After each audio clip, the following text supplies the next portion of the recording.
Students, तो आज मैं आपके लिए लेके आई हूँ विषय गणित सबसे महत्वपूर्ण प्रश्न। ये प्रश्न मैंने बाहर से ना लेते हुए आपकी ही बुक से लिए हैं। आपकी एनसीईआरटी बुक आपने पढ़ी है, उससे रिलेटेड जितने भी क्वेश्चन है वो सॉल्व तो किए ही होंगे। एक्स्ट्रा क्वेश्चन भी आपने वर्कशीट्स में सॉल्व किए हैं।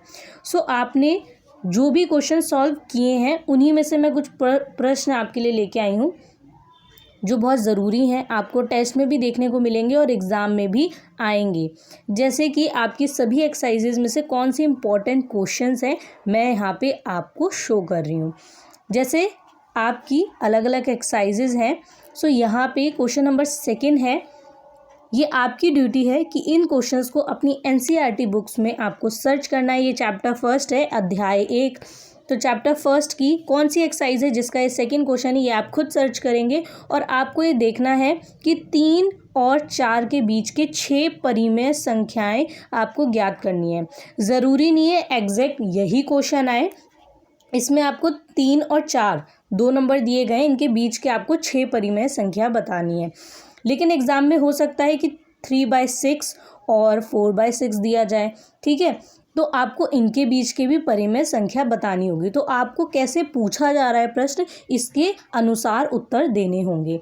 और उसमें ज़रूरी नहीं कि 6 ही परिमेय संख्याएं पूछी जाएं, वो भी प्रश्न के अनुसार होगा कि 5 पूछी जा सकती हैं, 4 पूछी जा सकती हैं। वो आपको प्रश्न पढ़ के फिर बताना होगा। लेकिन आपको पता होना चाहिए कि परिमेय संख्या कैसे ज्ञात करेंगे और उन्हें कैसे लिखेंगे, ठीक है। उसके बाद आपका जो दूसरा प्रश्न है वो कौन सा है, चलिए ये भी देख लेते हैं। ये आपकी जो एक्सरसाइज है उसमें 3rd क्वेश्चन है। तीसरा प्रश्न है, निम्नलिखित को P/Q के रूप में व्यक्त कीजिए, जहाँ P और Q पूर्णांक हैं तथा Q इज नॉट इक्वल 0, ठीक है। Q 0 के बराबर नहीं है। तो यहाँ पे आपको 3, ठीक है, 3 ऑप्शन दिए गए हैं। पहला है 0.6 और ऊपर बार लगा हुआ है, इसमें आप देख सकते हैं। ऐसे ही 0.477 पे बार लगा है, फिर है 0.001 और 001 पर बार लगा है। सो आपको P/Q के फॉर्म में बताना है, ठीक है। व्यक्त यहाँ पे आपको बोला भी गया है ना कि निम्नलिखित को P/Q के रूप में व्यक्त कीजिए। P/Q के फॉर्म में आपको आना चाहिए लिखना, जहाँ P और Q के बारे में आपको बता रखा है। सो आपको इसको कैसे सॉल्व करना है, ये आप लोगों ने एनसीईआरटी की बुक के सभी क्वेश्चन ऑलरेडी सॉल्व किए हैं। तो उस अनुसार अगर आप देखें तो इसमें आपको बताना होगा कि इनके उत्तर क्या है। नंबर आपको एग्ज़ाम में चेंज मिलेंगे, बट ऐसे ही क्वेश्चन आपको देखने को मिलेंगे। और उसके अलावा आपके जो पीरियोडिक टेस्ट हैं उसमें भी ऐसे क्वेश्चन आपको हो सकता है स्कूल में देखने को मिले, ठीक है। उसके बाद है प्रश्न 5, जो कि आपकी एनसीईआरटी की बुक अध्याय 1 की ही एक एक्सरसाइज का क्वेश्चन है। वो है, निम्नलिखित के हरों का परिमेयकरण कीजिए, ठीक है, जिसे आप रैशनलाइजेशन भी कहते हैं। तो रैशनलाइजेशन आपको करना आना चाहिए, क्योंकि आपको आगे भी मदद करेगा, आपकी आने वाली क्लासेस में, लाइक 10th क्लास में मदद करेगा। और उसके अलावा आपकी इस क्लास में भी ऐसा क्वेश्चन आपको एग्ज़ाम में देखने को मिल सकता है, आपके पीरियोडिक टेस्ट में देखने को मिल सकता है। इसमें आपको 4 ऑप्शन दिए गए हैं, आप इनकी प्रैक्टिस ज़रूर करें। इसके बाद आपको याद कीजिए, ठीक है, सिंप्लीफिकेशन जिसे इंग्लिश में कहते हैं आप, ऐसे क्वेश्चन भी देखने को मिलेंगे। लाइक आप देख सकते हैं 64 1 और इसकी पावर क्या है 1/2, ठीक है। दूसरा है 32, इसकी पावर है 1/5। देन है 125 और इसकी पावर क्या है 1/3। सो आपको ऐसे क्वेश्चन भी आने चाहिए सॉल्व करने।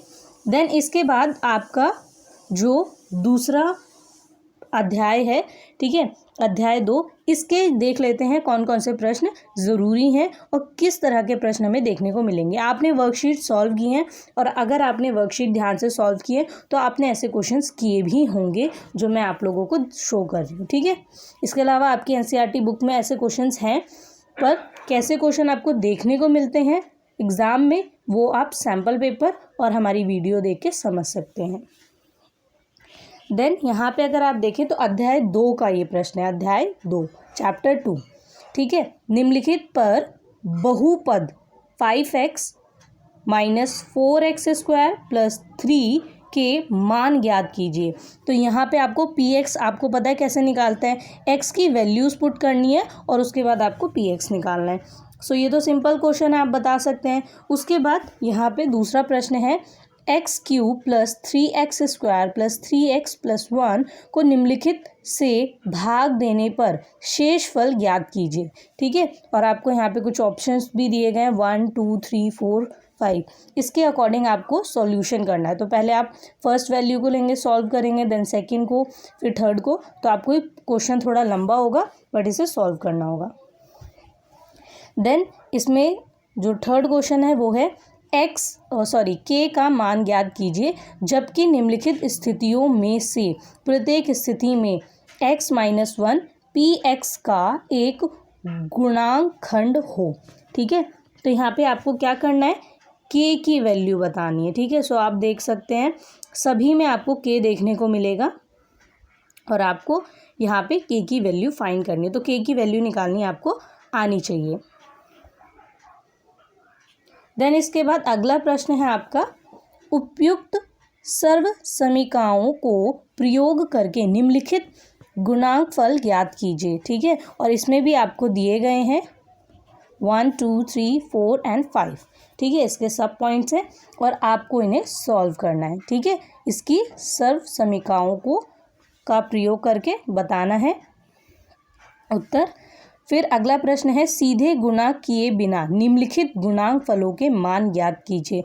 तो आप लोगों ने a plus B, a minus B, ये सारे फॉर्मूले अगर अच्छे से पढ़े हैं तो आप इसको सॉल्व कर सकते हैं।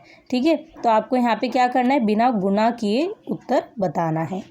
ठीक है, सीधे गुणा किए बिना निम्नलिखित गुणांक फलों के मान ज्ञात कीजिए। उसके बाद है आपके पास अगला प्रश्न, गुणांक खंड कीजिए। तो इसमें आपको देखना है और इसे सॉल्व करना है। क्वेश्चन थोड़ा ट्रिकी लगता है, डिफ़िकल्ट लगता है जब तक आप इसको सॉल्व नहीं करते। तो इसकी प्रैक्टिस ज़रूर करें। जब इसकी प्रैक्टिस करेंगे तो आपको खुद ही समझ आ जाएगा कि ये क्वेश्चन इतना डिफ़िकल्ट नहीं है जितना बड़ा ये दिख रहा है। ठीक है, उसके बाद अगला प्रश्न है, उपयुक्त सर्व समीकरण का प्रयोग कर निम्नलिखित का मान ज्ञात कीजिए। ठीक है, इसमें भी आपको सॉल्व करना है इन्हें। और उसके बाद अंतिम प्रश्न है, सत्यापित कीजिए। ठीक है, आपको LHS राइट और RHS इक्वल प्रूफ करना आता होगा, नहीं आता है तो इसकी प्रैक्टिस करनी है आपको।